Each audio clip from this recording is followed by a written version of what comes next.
My rich in-laws tried to buy my daughter's future with a trust fund, but we refused. Now they're threatening to cut us off completely. I never thought I'd be in this situation, but here I am. I'm Martin, 32M, and I've been married to Michelle, 30F, for 5 years now. We met during our sophomore year of college when we were paired up for a group project in our English literature class. I was immediately drawn to Michelle's quick wit and infectious laugh. She came from a wealthy family of lawyers, while I grew up in a middle-class household with my parents and 2 siblings. My dad was a high school math teacher, and my mom worked part-time as a librarian. We never had much, but we were happy. I grew up watching my dad inspire his students, and it sparked my own passion for teaching. Michelle, on the other hand, came from a long line of successful lawyers. Her parents, John, 65M, and Kimberly, 63F, ran a prestigious law firm in the city. Despite our different backgrounds, Michelle and I fell in love. We spent our college years studying together in cozy coffee shops, going on weekend hiking trips, and dreaming about our future. I still remember the night I proposed to her. It was during our graduation week, under the old oak tree on campus where we had our first kiss. Michelle said yes without hesitation, her eyes sparkling with joy. However, our happiness was short-lived. When Michelle told her parents about our engagement, they were less than thrilled. I'll never forget the first time I met them as Michele's fiancé. John looked me up and down with barely concealed disdain, while Kimberly's smile never quite reached her eyes. They grilled me about my career plans, and when I told them I wanted to be a teacher like my dad, I saw the disappointment flash across their faces. From that moment on, our relationship with Michelle's parents was strained. They constantly tried to set Michelle up with young lawyers from their firm, even after we were married. Every family dinner turned into an interrogation about my career progress. They never outright said it, but their actions made it clear I wasn't good enough for their daughter in their eyes. Despite the tension with her family, Michelle and I were happy. We bought a small house in a quiet neighborhood, and I started my job as a high school English teacher. Michelle pursued her passion for graphic design, starting her own small business from home. We weren't rich, but we were content. 2 years ago, we decided to start a family. We were overjoyed when we found out Michelle was pregnant. I still remember the day we found out. Michelle burst into the living room, pregnancy test in hand, her face a mix of excitement and disbelief. We stayed up all night, talking about names and nursery colors, imagining what our child would be like. However, our joy was soon overshadowed by complications. At 20 weeks, Michelle was diagnosed with placenta previa, a condition that put her at risk for premature labor and bleeding. Her doctor ordered bed rest for the remainder of her pregnancy. It was a difficult time for both of us. I took time off work to care for her, which put a strain on our already tight finances. Michelle's parents offered to help, and in our desperation, we accepted. They paid for a part-time nurse to help Michelle during the day while I was at work. At first, we were grateful for their assistance. But as the weeks went by, their help came with more and more conditions. They started showing up unannounced, criticizing everything from the cleanliness of our house to the brand of prenatal vitamins Michelle was taking. They insisted on attending every doctor's appointment, often talking over us and making decisions without consulting us. It felt like they were slowly taking control of our lives, and we were too stressed and tired to fight back. Our daughter, Emily, was born a month early. She was tiny but healthy, and the moment I held her in my arms, I knew I'd do anything for her. The first few weeks were a blur of sleepless nights and diaper changes. Michelle's parents insisted on staying with us to help. In reality, they took over completely, relegating me to the sidelines of my own daughter's care. They critiqued every decision we made, from the type of diapers we used to the way I held Emily. Kimberly once snatched Emily out of my arms, saying I wasn't supporting her head correctly, even though I was. John constantly made snide re-Russells about how they had raised Michelle without any help, implying that we were incompetent. The situation reached a breaking point last month during Emily's first birthday party. Michelle and I had planned a small gathering with close friends and family. We wanted something simple, a homemade cake, a few balloons, and an afternoon in the park. But Michelle's parents had other ideas. They took over the planning, turning it into a lavish affair that we couldn't afford. They rented out an expensive venue, hired a professional photographer, and invited dozens of their own friends, people Emily had never even met. When I expressed my concerns about the cost, they brushed me off, saying they'd cover it. I felt like I was losing control of my own daughter's birthday. During the party, I overheard Kimberly talking to one of her friends. She was saying how they were the ones raising Emily because I was incompetent and too poor to provide for my family. She went on about how Michelle had made a mistake marrying me and how they were trying to rectify the situation. I was devastated. All the insecurities and doubts I'd been pushing down came rushing to the surface. I confronted them, and a huge argument ensued. I accused them of trying to buy their way into controlling our lives and undermining my role as a father. They fired back, saying I should be grateful for all they've done for us. To my shock and hurt, Michelle sided with her parents. She said I was being ungrateful for their help, that they were only trying to give Emily the best life possible. Her words felt like a betrayal. In that moment, I felt like I was losing both my wife and my daughter. I couldn't stand to be there anymore. I packed a bag and left, staying with my brother for a few days to clear my head. My brother Russell, 35M, has always been my confidant. He listened as I poured out all my frustrations and fears. He reminded me of all the times our dad had been there for us, how he'd taught us the value of love and presence over material things. Now I'm back home, but the tension is unbearable. Michelle's parents are still living with us, and I feel like a stranger in my own house. They've taken over Emily's care completely, and Michelle doesn't seem to mind. I love my daughter more than anything, but I feel like I'm losing her. I've tried talking to Michelle about setting boundaries with her parents, but she accuses me of being selfish and ungrateful. She says her parents are just trying to give Emily the best life possible, something she thinks I can't provide on my own. It's like she's forgotten all the dreams we shared, all the plans we made together. I'm at a loss. I love my wife and daughter, but I can't continue living like this. The constant belittling and interference from my in-laws are taking a toll on my mental health and my relationship with Michelle. I'm considering asking for a separation, but I'm terrified of losing Emily. Every night, after Michelle and her parents have gone to bed, I sneak into Emily's room. I sit by her crib, watching her sleep, memorizing every little detail of her face. I tell her how much I love her, how I'll always be there for her no matter what happens. It's in these quiet moments that I find the strength to keep going, to keep fighting for my family. Am I overreacting? Should I just accept that my in-laws can provide a better life for Emily than I can? Or should I fight for my family and my role as a father? I need advice on how to handle this situation without destroying my family. Update 1. It's been a month since my last post, and a lot has happened. I want to thank everyone for their advice and support. Your words gave me the courage to take action and fight for my family. After much reflection, I decided to take a stand. I spent a week preparing what I wanted to say, even writing it down to make sure I didn't miss anything important. Then, one evening after Emily had gone to bed, I asked Michelle to talk with me privately. We sat down in our backyard, the same place where we used to spend summer evenings planning our future together. I started by reminding Michelle of those times, our dreams, our plans, the life we had envisioned for ourselves and our children. Then, I opened up about how I'd been feeling over the past year. I told her how hurt and disrespected I felt by her parents' behavior and her apparent acceptance of it. I explained that while I appreciated their financial help, it didn't give them the right to take over our lives or undermine my role as a father. I shared specific instances, like the time Kimberly had criticized my way of reading bedtime stories to Emily, or when John had made a snide comment about my salary in front of our friends. I told Michelle how these constant jabs had chipped away at my self-esteem, making me doubt my abilities as a husband and father. To my surprise, Michelle broke down in tears. She confessed that she'd been feeling overwhelmed and insecure about our ability to provide for Emily. The complications during her pregnancy had scared her more than she had let on, and she admitted that she had clung to her parents' help out of fear. Michelle revealed that her parents had been feeding into these insecurities, constantly comparing our life to the luxurious upbringing she had. They had convinced her that their way was the only right way to raise a child, that Emily needed expensive toys and classes to have a good start in life. She admitted that she'd been wrong to side with them and apologized for not supporting me. We talked for hours that night, really listened to each other for the first time in months. We cried, we laughed, we reminisced about the early days of our relationship. By the time the sun came up, we had come to an agreement. We needed to set clear boundaries with her parents and start living our life on our own terms. The next day, we sat down with John and Kimberly. Michelle took the lead, which I think took them by surprise. She thanked them for their help, but firmly stated that we needed to raise Emily our way. We asked them to move out within a month. As expected, they didn't take it well. John's face turned red with anger, and Kimberly burst into tears. They accused me of turning Michelle against them, of being ungrateful for all they had done for us. They threatened to cut off all financial support, probably expecting us to back down. But Michelle stood her ground. She told them that while we appreciated their help, we needed to raise our daughter our way. She reminded them of how she and her siblings had felt suffocated by their controlling behavior growing up, and how she didn't want the same for Emily. It was a side of Michelle I hadn't seen in a long time, and I felt a surge of love and pride watching her stand up to her parents. The next few weeks were tense. Michelle's parents tried every guilt-tripping tactic in the book. They brought up all the times they had helped us, accused us of being selfish, and even tried to turn Michelle's siblings against us.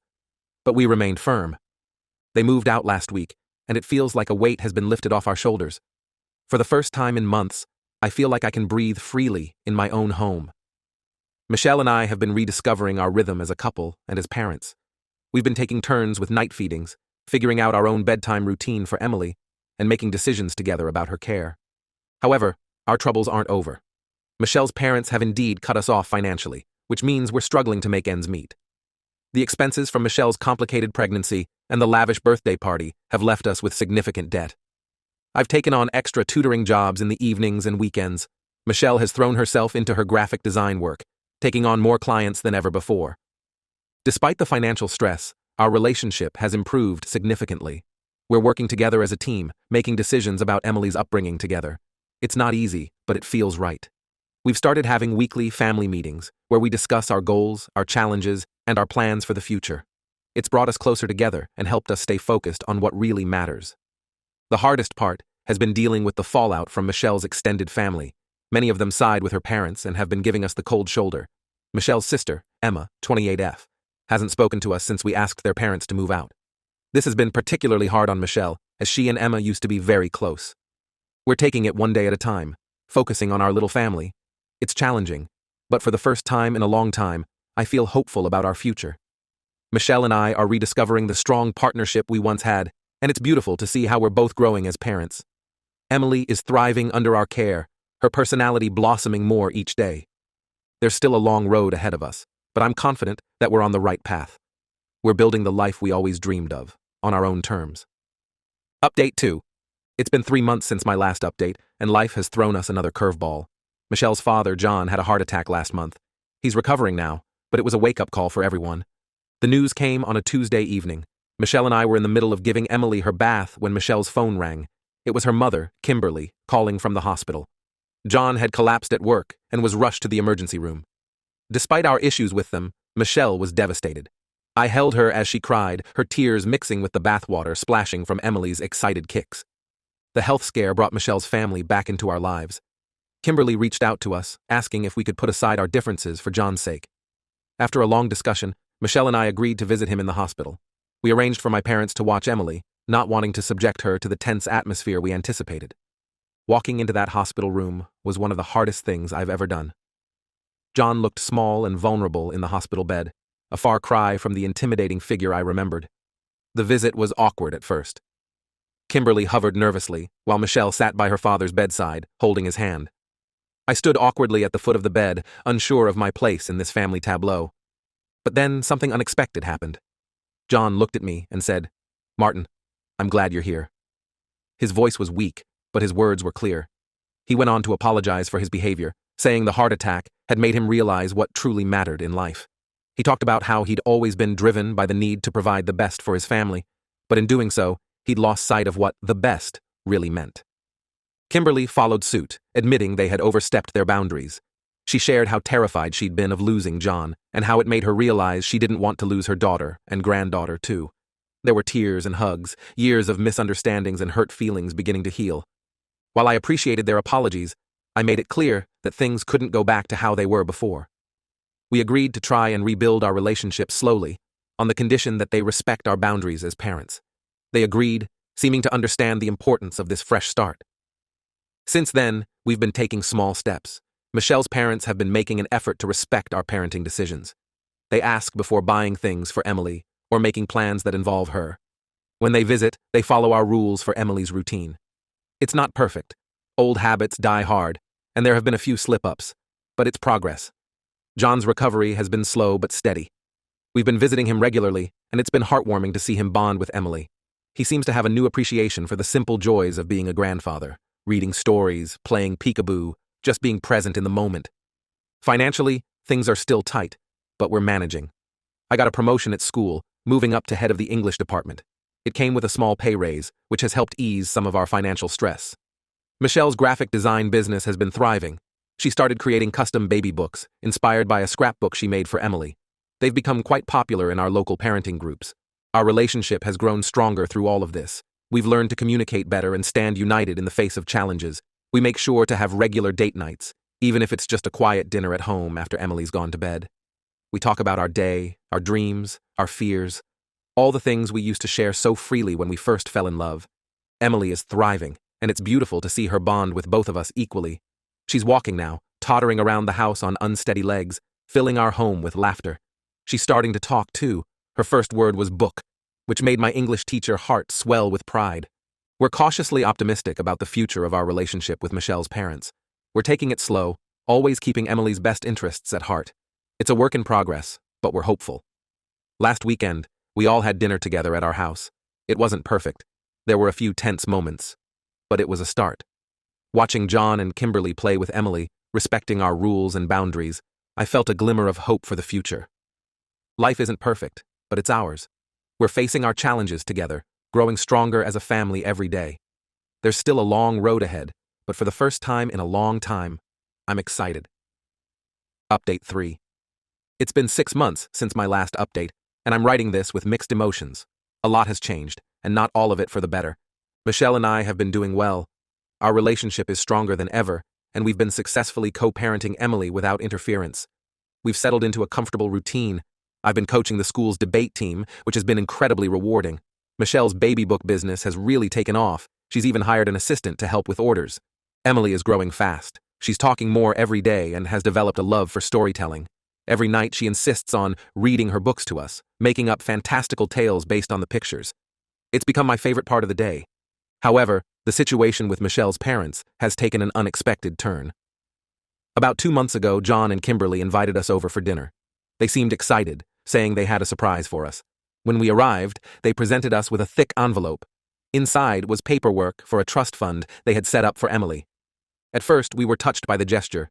They explained that they wanted to ensure Emily's future was secure, to make up for their past behavior. The trust was substantial, enough to cover Emily's education through college and then some, but as we dug deeper into the terms of the trust, we realized it came with strings attached. The trust stipulated that Emily would only have access to the funds if she pursued a career in law or medicine, the professions Michelle's family values most. There were also clauses about which schools she should attend, starting from elementary school all the way through university. This revelation sparked a huge argument. Michelle and I felt betrayed. We saw this as another attempt to control Emily's future and undermine our parenting. When we confronted John and Kimberly, they defended their actions, saying they only wanted what was best for Emily. They argued that they were trying to give her opportunities they wish they had had. The situation has caused a rift in the family once again. Michelle's siblings are split. Her brother Mike, 32M, thinks we're being ungrateful, while her sister Emma understands our position. Michelle is torn between her love for her parents and her commitment to our family unit. We're currently at a standstill. We've refused to accept the trust fund under these conditions, but John and Kimberly won't budge on the terms. They've gone as far as to suggest that our refusal is proof that we don't have Emily's best interests at heart. This whole ordeal has brought up old wounds and insecurities. I find myself questioning whether I can provide the kind of life for Emily that Michelle's parents can. Michelle assures me that she doesn't care about the money, that she values the life we've built together, but I can see the conflict in her eyes. Last week, we had a particularly heated discussion with John and Kimberly. They brought up my teaching salary again, implying that I was selfish for denying Emily financial security. I lost my temper and told them that love and support were worth more than any trust fund. I said that we'd rather Emily follow her dreams than be forced into a career she might hate. The evening ended with slammed doors and tears. We're trying to navigate this situation as best we can. We've decided to focus on our little family and the life we're building together. Emily is showing a keen interest in art and nature, interests we're nurturing regardless of what career path she might choose in the future. Last weekend, we took her on her first camping trip. Watching her excitement as she explored the woods, collected leaves, and roasted marshmallows over the campfire, I knew we were doing something right. As for Michelle's parents, we're maintaining a polite but distant relationship. We haven't cut them off completely for Michelle's sake, but we're very cautious in our interactions. We still visit occasionally, but we make sure these visits are short and on neutral ground, like a park or a restaurant. Michelle and I have had many late-night discussions about this situation. We've reaffirmed our commitment to raising Emily in a way that allows her to explore her own interests and make her own choices. We've also started putting away a little money each month for Emily's future, separate from the trust fund. It's not much, but it's ours, with no strings attached. This experience has taught us that the road to rebuilding trust is long and often bumpy. We're taking it one day at a time, always putting our daughter first. It's not the happy ending I hoped for when I last updated, but it's our reality. We're facing it together, and that's what matters most. As I write this, Emily is napping in the other room, Michelle is sketching designs for a new line of baby books. The house is quiet, peaceful. Despite all the drama with Michelle's parents, moments like these remind me of what's truly important. We may not have all the answers yet, but we have each other, and for now, that's enough.